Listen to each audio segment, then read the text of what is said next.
You're traveling through another podcast. A podcast not only of reviewing and discussing, but of discovery. A journey into a wondrous show whose boundaries are that of imagination. That's the RSS feed up ahead. Your next stop, Anthology. Hello and welcome to Anthology, presented by ObsessiveViewer.com. I'm your host, Matt Hurt, and if this is your first time listening, Anthology is one man's examination of the Twilight Zone as a first-time viewer. Each podcast, I share my first impressions, analysis, and overall thoughts on Rod Serling's iconic series, one episode at a time. I also cover modern anthology science fiction shows, such as Black Mirror, and the upcoming Jordan Peele Twilight Zone reboot in bonus episode review series. You can find more of Anthology as well as a full episode archive at anthologypod.com. And if you want to contact me, you can use the Facebook page at facebook.com/anthologypod, tweet me at OVAnthologypod, or send an email to matt@obsessiveviewer.com.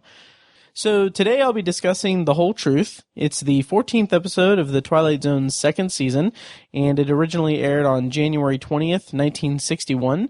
This is also my first review, my first Twilight Zone episode review in a little over a year, so I apologize if I'm rusty. And also, I don't know what's better, taking a hiatus that spans a year and then coming back to review an episode that, to be honest, is pretty weak, or like I don't know if that's preferable, or I don't know if that's a good experience, or if I would rather like come back and look like an idiot and review like a classic episode that just makes me wish that I hadn't taken a year off. So I don't know.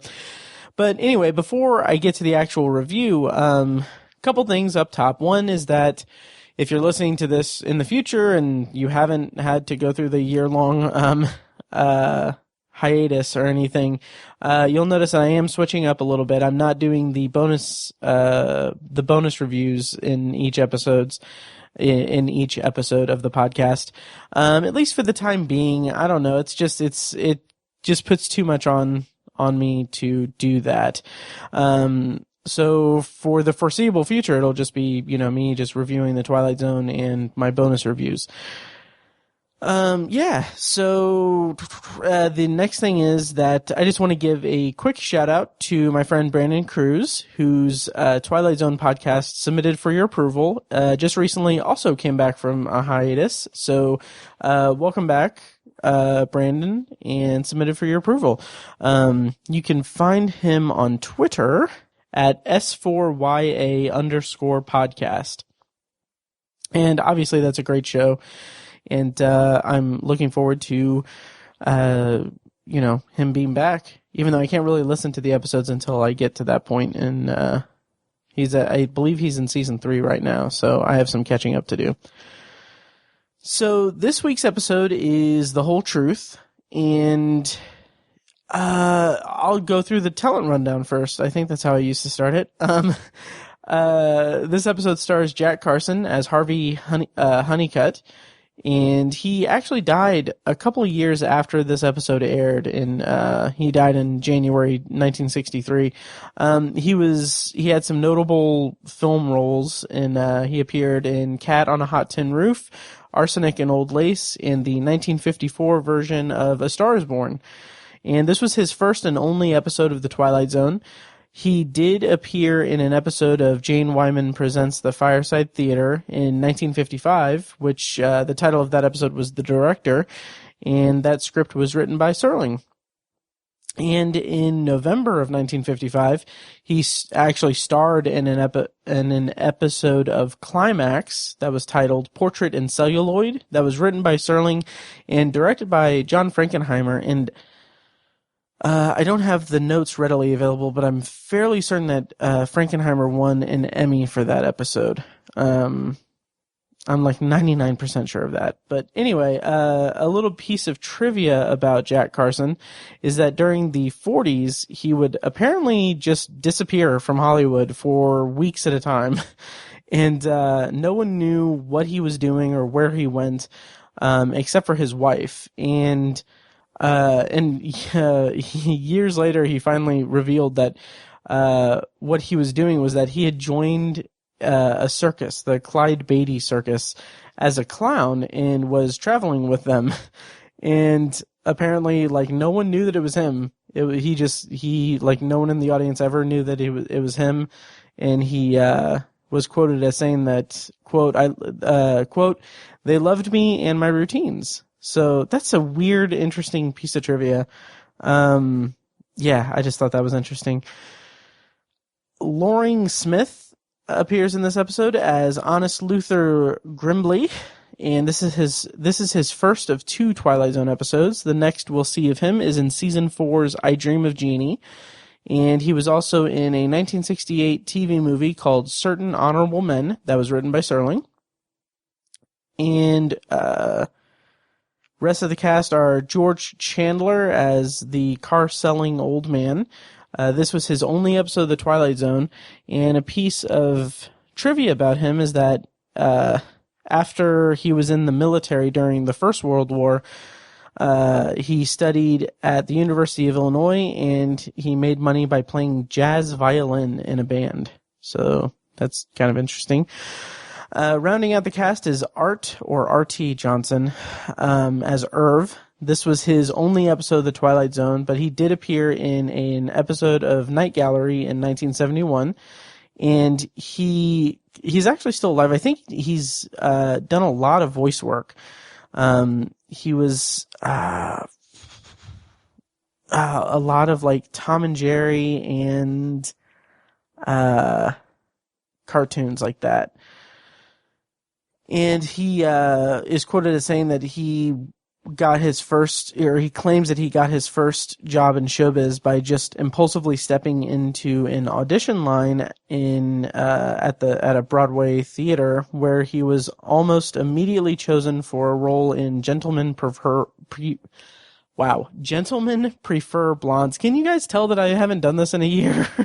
And the reason I pointed out, or I picked that particular piece of trivia, is that the film version of Gentlemen Prefer Blondes that came out in, I want to say I don't remember when it was, but I just recently watched it for a project that I'm doing on Letterboxd, which you can follow me on Letterboxd at Obsessive Viewer, and that's a fun movie. So yeah. Writer for this episode was Rod Serling, and this episode was originally written for the what was to be the Mr. Beavis TV show, but I guess when that fell apart, 2 of the scripts that were written for that were combined and repurposed into this episode. According to the trivia in the Twilight Zone: Unlocking the Door to a Television Classic by Martin Grams Jr., he says, quote, "The idea for the script originated from 2 unused plot synopses composed by Serling for the previously proposed Mr. Beavis television series." Okay, so they weren't full scripts, they were just plot synopses. Quote, "One proposed plot involved Mr. Beavis being blessed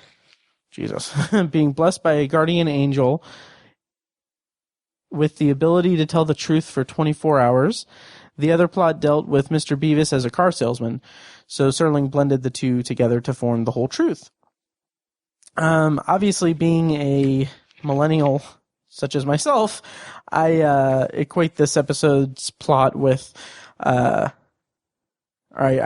associate it with Liar Liar, the 1990s Jim Carrey movie. Rounding out the talent rundown for this episode, director James Sheldon was the director for this episode. This is his first of 6 Twilight Zone episodes. The next we'll see of his work is A Penny for Your Thoughts, here pretty soon. And this was one of the 6, I believe. Was it 6? Yeah. This was one of the 6 season 2 Twilight Zone episodes that were shot on videotape. And I could definitely tell when coming back to watching the Twilight Zone and everything for this review, I could immediately tell, like, oh, okay, well, yeah, this was on video, for better or worse. It only took a couple of days to film, and I mean that makes sense because it's just, one location. Well, technically, I guess 2 locations since one's in the office, but I mean it's a centralized set. There's not much going on in terms of, visual effects or anything like that. It's just a kind of a static set with performers acting around it. Of course, I'm going to be spoiling the episode, so if you haven't seen it, go check it out and come back and listen to this episode. Plot description, before I go into my review. Plot description comes courtesy of Twilight Zone, Unlocking the Door to a Television Classic by Martin Grams Jr., and I will read the plot description now. Harvey Honeycutt, a car salesman with a reputation for conning his customers into purchasing junkers off his used car lot, finds himself in a dilemma. After purchasing a Model A Ford from an old man, he discovers the antique is haunted. Since the vehicle rolled off the assembly line, every owner has experienced a peculiar feeling of telling the truth whenever asked. No matter how hard Honeycutt attempts to push a vehicle on a customer, he manages to reveal every fallacy in his four-wheeled products. When he phones his wife to lie about coming home late because he has to take on... When he phones his wife to lie about coming home late because he has to take inventory, he tells her he's playing cards with the boys. When his employee asks for a raise, Honeycutt tells him the truth and loses his employee. Honeycutt finally finds himself cured of the disease when he manages to sell the vehicle to Nikita Khrushchev, the Soviet premier, who happens to be on tour in the United States. So this episode's interesting just because the concept of the podcast is that I'm watching it for the first time, of course, and this was technically my second time watching it. Around the time I took my hiatus from the podcast, I wanted to start it back up, probably around last summer. I'm recording this in February of 2019, by the way. So back last summer, I wanted to restart the podcast and get back on track. And the first thing I was going to do was to review The Whole Truth. And one day I was incredibly sick with a head cold, like a very aggressive, like, head cold that was just like drained me. So I stayed home from work and I took, some like Mucinex and, just some cold medicine, and I laid down in bed and I had my laptop open and I was like, you know what? I'm going to go ahead and I'm going to watch The Whole Truth and make my notes so that when I wake up and feel hopefully refreshed, I can go ahead and record the episode. And, I watched it, I guess. I have notes from when I watched it, but it's like, I could not, when I went back and watched this the other night for this recording, I had no memory of it except for like a couple of things. Like my last note of that original, viewing was, the last note of that was Nikita Khrushchev. That was a surprise. I'll have to rewatch the ep. And that's because, like, when I saw that, I was like, it was more of I know that name. Like, I didn't know the context of it in the episode or anything. And it was just, yeah, it was like, after that, I passed out for like probably 5 or 6 hours and slept through most of the day. And, eventually I got better, obviously. So, yeah, so it's interesting. So I have a couple of notes where I usually say like what I knew before going into the episode versus what I like my initial thoughts on the episode. What I have is what I knew before and what I remember from when I was sick. So first things first, what I knew before I watched this for the first time was nothing. Something about a used car salesman, that's all I knew. And like the only other connection I can make was that the title was also the title of an episode of Lost, which I'm gonna assume that Lost was paying homage to it, because that particular episode has nothing to do with, well, actually, no, it has nothing, it has no like bearing on this. It's just, characters lying to each other and telling the truth. It's a loose connection, but I'm sure that it's Lost paying homage to the Twilight Zone. What I remember from when I watched this episode when I was sick was that it involved a used car salesman and a guy maybe haggling for a deal on a car, and that's right. Wow, I was way off. I thought that the customer had some secret connection to Russia. Or maybe the salesman did. That's what I'm saying. Like, I had no idea what the Khrushchev connection was going to be. Like, I thought that it was like, and maybe this is why I was kind of disappointed with the episode overall, because I thought that it was like a long con kind of thing where Honeycutt is telling or is trying to sell the car to someone who turns out to be a Russian spy or something. I don't know. Honestly, that's more interesting than what we got, in my opinion. But yeah, so let me go ahead and go into my review of The Whole Truth. Okay, so right from the top, we notice a couple of things. First, this episode takes place in at a used car dealership or used car lot. So evil stuff is going to be happening. And also maybe really it's the format. I was going to make a comment about how, like, maybe since it's an exterior set, that's why it's more noticeable that it's a videotaped episode. But even with like the interior ones, like oh man, why can't I think of the episode the title of that episode with the robot daughter? Something about night. This is how out of touch I am with this whole thing. I'm looking it up now because, man, The Lateness of the Hour. Yeah, so either way, like interior, exterior, the videotaped episodes just don't look good. It's just not good. It's not pristine, and it's a shame.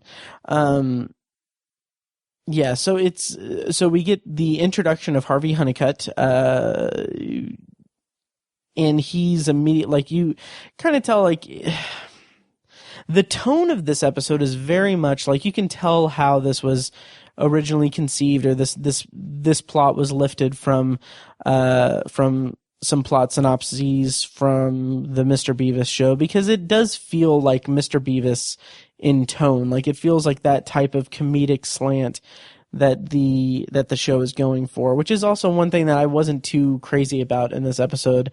Maybe it's because it's been a while since I've really watched the Twilight Zone, and I just wanted to see a more sci-fi heavy Serling episode.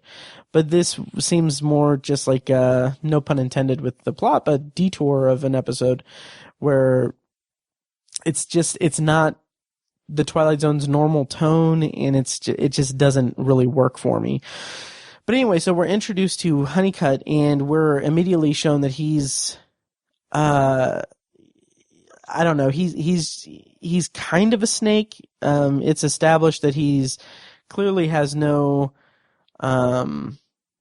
conscience. Okay.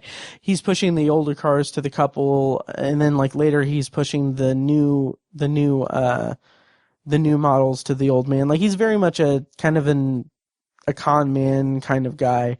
And the thing that the standout, I'm not going to crap on the whole episode, this entire podcast, but I will say that the thing that stands out and that kind of makes this a more tolerable episode, even more tolerable than Mr. Beavis, I would say, is Jack Carson. His performance is really good. Like, he's got that kind of slick, like, snake oil salesman kind of persona down, but he performs it in a way that makes his comeuppance when he is cursed with the haunted car, his comeuppance where he has to tell the truth, where he's getting liared, it makes that less of a told you so kind of thing, and more of a fun ride, like a fun escape into the Twilight Zone. It's not like a horror thing where he is, like, truly haunted by this car. It's all for comedic effect, that he is this guy who can't he lies every day, but when he can't lie, it's not like his life goes completely in shambles. It goes somewhat in shambles, but it's all fun and games. And that's one thing that I appreciate is Carson's performance, because he really sells it well. So the actual concept of the car being haunted, or possessing the owner of the car to only tell the truth, that's a good concept for an episode. I was kind of on board with that. The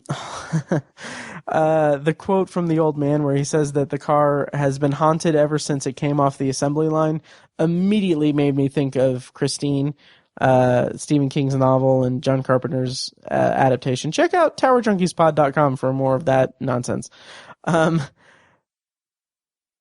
And it's a simple, straightforward premise. The car is haunted. There's no connection as to why the car makes people tell the truth. Like, there's no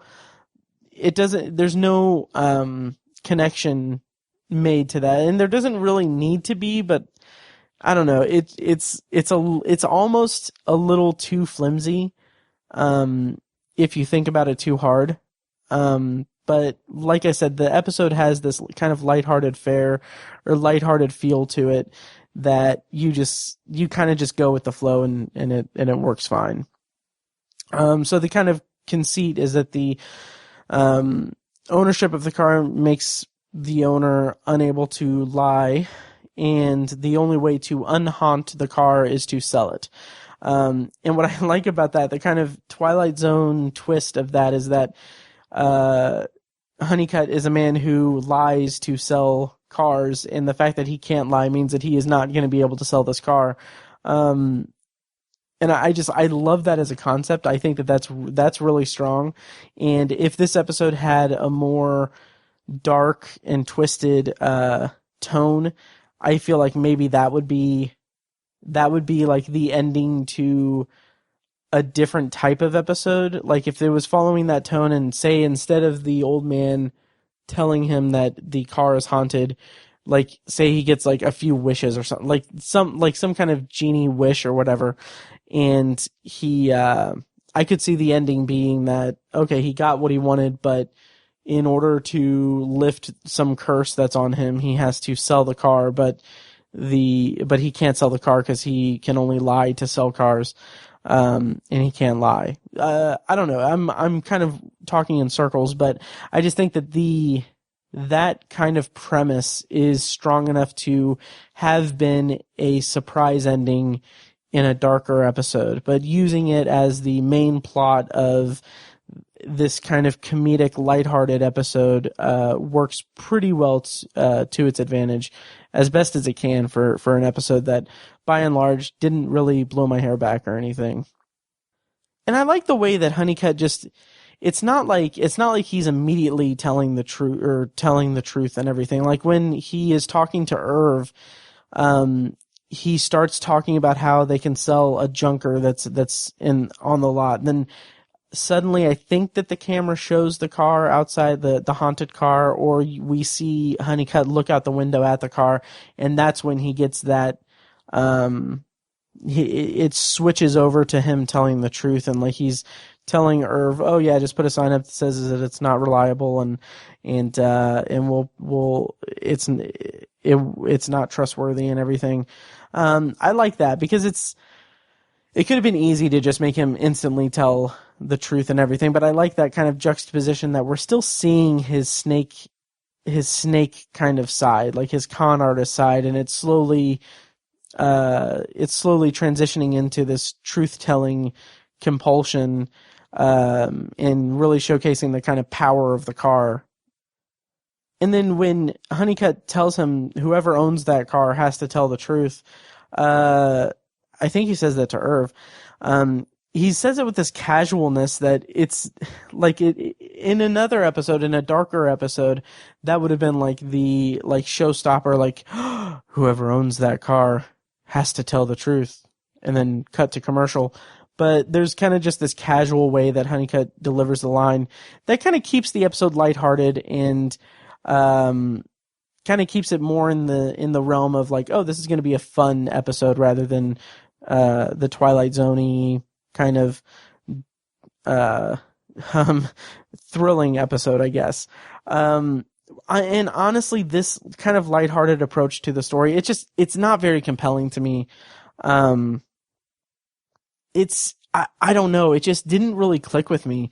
The best part of the episode, for my taste, was actually right after that, where Honeycutt is confessing to Irv that he was never going to give him a raise, and he talks about how he tells his employees that he's going to get them a raise, and he never gives them a raise and everything.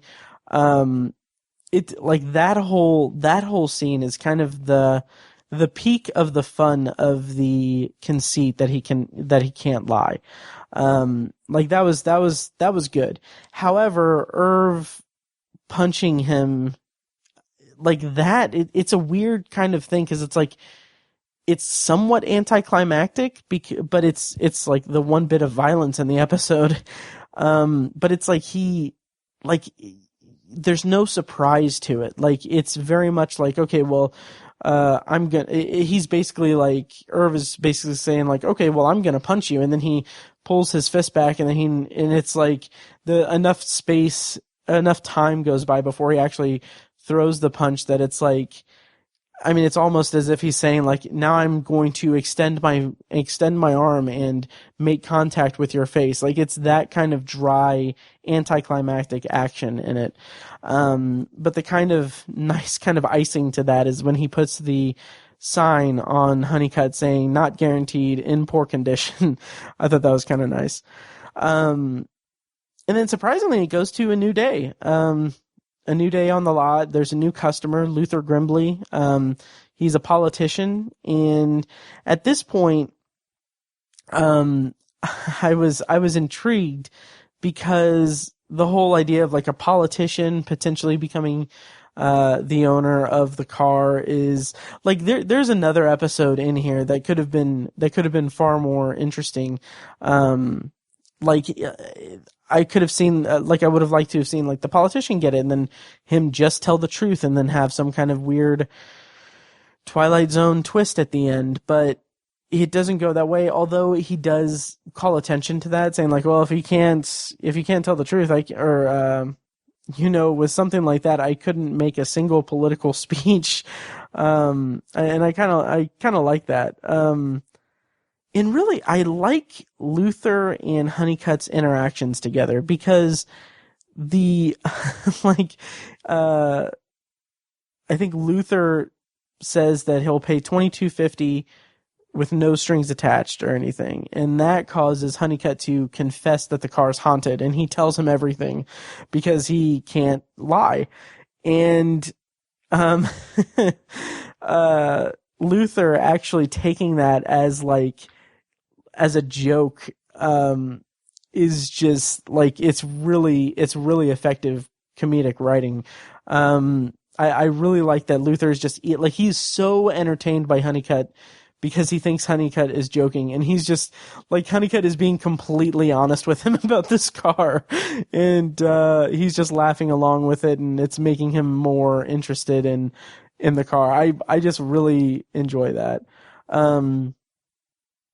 Then we get a scene where like Luther is holding a newspaper, and then they're talking about the car, and then I think Honeycutt points to the newspaper and is like, how about selling it to this guy? And he nods to the newspaper, and then the next scene is where we get the kind of surprise ending where he sells the car to Nikita Khrushchev, and then Honeycutt goes into the office and calls Washington D.C. and tries to get in touch with JFK. And like, that's a fun, lighthearted episode ending. So this episode aired in January of 1961, and I know that the Cuban Missile Crisis was like a year and a half after that.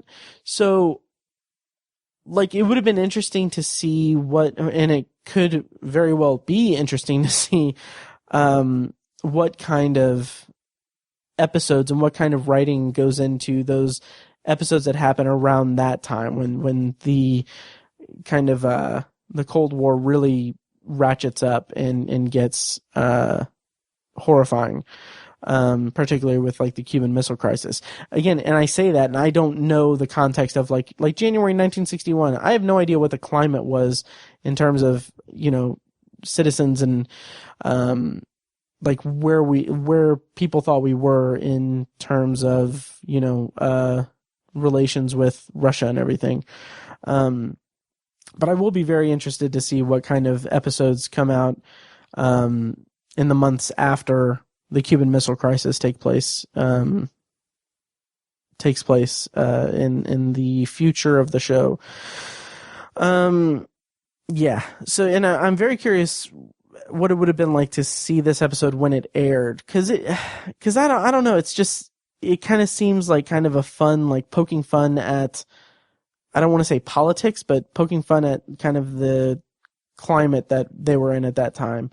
And just the idea that, like, okay, Khrushchev has this car, and so because he has this car, there's no reason why there's no way he can possibly tell a lie or anything. And it's interesting. And then in this case, and I won't get political or anything, but it would be very funny and interesting to, like, I could see Jordan Peele remaking this episode for his version of the Twilight Zone in a couple months, or at this point, just shy of 1 month. Jeez, that's gonna be so awesome. Yeah, but honestly, the new Twilight Zone on CBS All Access, I think it's only gonna be like 10 episodes, and I would not want Jordan Peele to waste one episode remaking the whole truth. Because honestly, I just don't see it as being a quality enough product to remake it. Even if he can remake it into something good, I wouldn't want to see it, because I would just rather just see an original story. Yeah, so then the ending, like, Serling's closing narrations, begins with, couldn't happen, you say, too far-fetched, you say, and, like, my note to that is, yeah, Rod, I'm sorry, but this episode was just a little weak and a little too far-fetched. Like, it's kind of there's a whiplash effect while watching this, that it's like, you're watching these people on this car lot, and suddenly it's like, oh, suddenly Nikita Khrushchev is there signing the document to get him the car. It's like, I don't know, it just seems like I said, a whiplash effect, where it's like, oh, okay, so we have to accept that Khrushchev is in the US, he's touring the US, he is wanting to buy a car. I think that there's some kind of throwaway dialogue where Honeycutt says, like, oh, this is what all Americans drive, or something like that. Like, it's hinted at, like, how he sells it to him, but it just doesn't really work for me. It's a little too much. It's too much of a leap, in order to conceal the kind of surprise reveal. But I don't know. And it raises so many questions. Like, how does a man who can only tell the truth manage to sell a cursed clunker of a car to Nikita Khrushchev on American soil? It just, none of it connected with me that much. So I think I'm running out of things to say about this episode. What I'll say, and to round up my actual review, is that the episode was fine for its comedic stylings. Like, and I like Jack Carson's performance a lot. Like that, like I said earlier, that kind of saved it for me. But anything else, I just wasn't into this episode that much. Yeah, so going on to trivia for the episode, The Whole Truth, as I said, was one of 6 Twilight Zone episodes that were shot on videotape. In an attempt to cut costs, and yeah, I've already talked about that on the podcast and everything. One notable piece of trivia is that JFK was actually sworn in as the 35th president of the United States at the inaugural ceremonies held in Washington, on the afternoon of the day that this episode originally aired. So I thought that was pretty cool. So Jack Carson's kind of final line was, pretty much the most topical one, the most topical final line that they could have, since like that afternoon he was sworn in as president. Also, according to the notes, it's one of the rare times that a current president was actually mentioned during a Twilight Zone episode. And and then also there was an adaptation of this episode in the Twilight Zone radio drama, and in that the character of Khrushchev was actually replaced with an emir from the Middle East. So, yeah.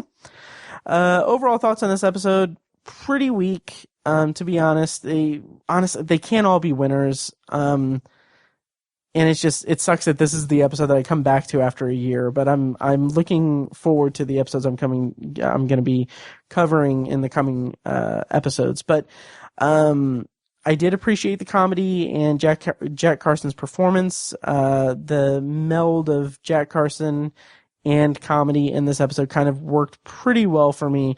I just wish that there was a little more to the episode. That's pretty much all I've got. And I don't have any bonus reviews, obviously, so I think that'll do it for this episode of Anthology. Next time I'm going to basically be doing finishing up my bonus review series of season 4 of Black Mirror with my bonus episode reviewing Black Museum. And then after that, I will be returning to the Twilight Zone to cover episode 15 of season 2, The Invaders, which is a favorite episode of Victor Gamboa, who is a friend of the show and hosts the Outer Limits podcast. And you can find him on Twitter at The Mighty Zero. So I'm really looking forward to that episode because I know that it's particularly iconic and it's a big one, so I'm looking forward to that. And then, of course, we will be talking about Bandersnatch, the Black Mirror interactive movie. I'm going to try to get Tiny on from the Obsessive Viewer, so hopefully we'll get that worked out, and we'll get that released in a couple of weeks. Other places on the other podcasting that you can listen to, on the Obsessive Viewer, we reviewed Alita Battle Angel, sort of, and talked about the Jussie Smollett stuff and basically a lot of stuff recently. We also reviewed Isn't It Romantic in a bonus episode. And and then in Tower Junkies, we're finishing up our review of Castle Rock Season 1 from Hulu. So a lot of stuff that you can listen to. And so since I don't have a bonus review, I'm going to go ahead and close out the episode. So if you like what you've heard and you want to support the show, easiest way to do that is by leaving a rating and a quick review on iTunes. You can also donate to the podcast through PayPal by clicking the donate button on anthologypod.com, or you can become a Patreon supporter on Patreon at patreon.com/obsessiveviewer. That'll get you access to an exclusive RSS feed that gets you exclusive Patreon content recorded specifically for Patreon subscribers. All you have to do is just pledge $1 a month and you'll get access to a bunch of nonsense that me and Tiny and me and my other co-hosts from Obsessive Viewer record before we record our full episode. So it's a bunch of nonsense. It's fun. Check it out, patreon.com/obsessiveviewer. And that'll do it for this episode of Anthology. Thank you guys so much for listening, and let me know what you thought of The Whole Truth. And hopefully I'll hear from you guys soon. Thank you guys for listening, and I'll see you next time. And now, here's a clip from a recent episode of Tower Junkies, a podcast exploring the work of Stephen King from ObsessiveViewer.com. If you are listening to this podcast, if you've sought out this podcast and are listening to me talk about Stephen King and The Dark Tower and Pet Sematary, this trailer is not meant for you. Like, this trailer is not meant for any of us. We know Stephen King's work. We know Pet Sematary. We know what happens. This trailer is not for us because we know the story. We know we're going to see it. This trailer is for people who just know Stephen King by reputation. The people who think, oh, Stephen King, he's a horror writer. I'm going to see this movie because I like this or whatever. Anthology is edited and produced by Matt Hurt and presented by ObsessiveViewer.com. For a full archive of our episodes, go to anthologypod.com/archive. You can also like the Facebook page at facebook.com/anthologypod and follow the show on Twitter at OVAnthologyPod. If you enjoy the show, please take a couple minutes to leave us a rating and a quick review on Apple Podcasts. This is the easiest way to support what we do, and all it costs is a little bit of your time. If you'd like to donate to the podcast, you can make a PayPal donation at anthologypod.com/donate, or support us on Patreon for recurring donations and access to commentary tracks and B-roll audio recorded exclusively for patrons at patreon.com/obsessiveviewer. Every donation goes toward paying the fees to keep the podcast running and is greatly appreciated. Official Anthology merch, including shirts, mugs, phone cases, and more, can be found in the Obsessive Viewer's TeePublic store. You can find a link to the store in the show notes of this episode and at anthologypod.com/donate. Or you can simply search for Obsessive Viewer at tpublic.com. For information about the Obsessive Viewer's annual live event showcasing short horror films from local filmmakers, check out shocktoberinirvington.com. And for an archive of all our events, as well as news about potential future events, head over to obsessiveviewer.com/live. For more podcast content, you can find our flagship movie and TV review and discussion show, The Obsessive Viewer Podcast, at obsessiveviewer.com, and on Twitter at obsessiveviewer. You can also find Tower Junkies, a podcast where Matt and co-host Tiny share their love of all things Stephen King and his magnum opus, the Dark Tower series, over at towerjunkiespod.com and at towerjunkiespod on Twitter. And finally, check out The Secular Perspective, Tiny's side project podcast, which tackles current events and life's big questions from the perspective of secular hosts Chad and Amanda at thesecularperspective.com. Bumper music for this podcast comes courtesy of As Good As It Gets, which can be found at facebook.com/asgoodasitgetsband. You can also find As Good As It Gets music on Spotify, Google Play, and iTunes. Thank you so much for listening, and we'll see you next time.